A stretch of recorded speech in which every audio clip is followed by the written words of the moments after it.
Et en conclusion, quel message vous aimeriez livrer? En conclusion, moi, je vous dirais, faisons un petit break.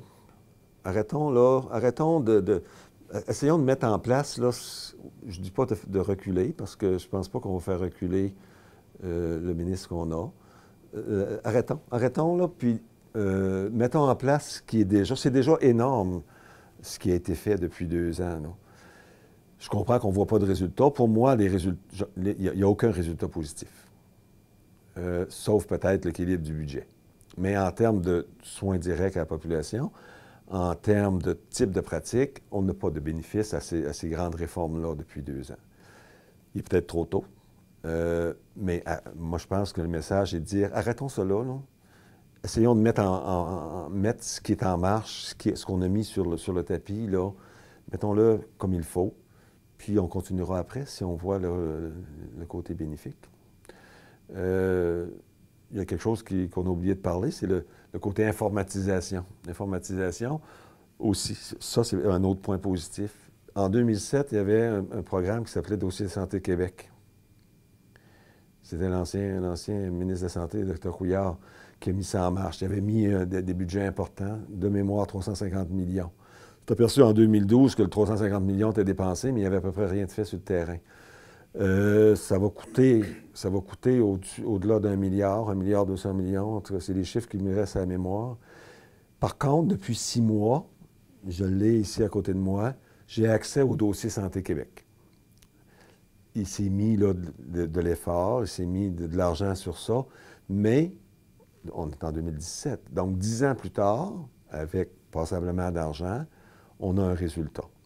Un résultat où je peux voir maintenant, un patient qui rentre dans le bureau, je suis capable de voir, ça prend un petit peu de temps, ça mérite à être amélioré parce que c'est long de travailler avec ça.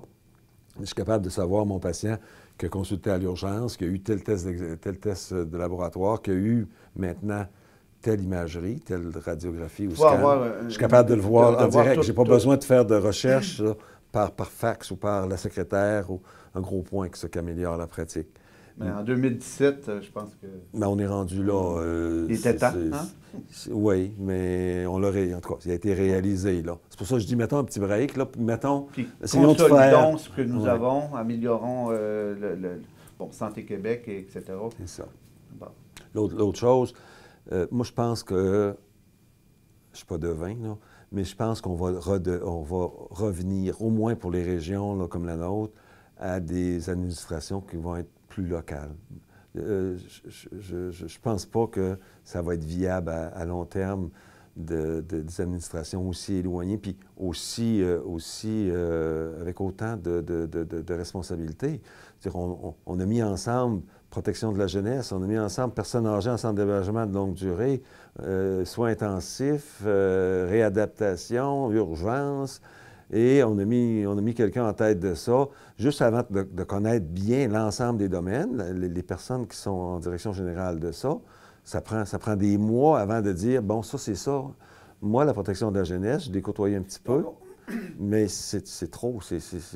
Puis, en plus, il y a les distances pour que ces gens-là se rencontrent. Donc, ce qui veut dire qu'une structure de cette nature-là, où on a des êtres humains qui ne peuvent pas tout savoir, peut amener une très mauvaise lecture des enjeux liés à chacun des domaines, donc des prises de décision qui ne vont pas dans la maximisation de l'offre de service, étant donné la lourdeur de tout ça. Oui, étant donné la diversité. La diversité des secteurs à gérer. C'est une très belle conclusion que de croire qu'on va revenir à des conseils ou des directions plus locales qui vont être collées sur la réalité des gens et des besoins. Merci beaucoup, M. Lévesque. OK, merci.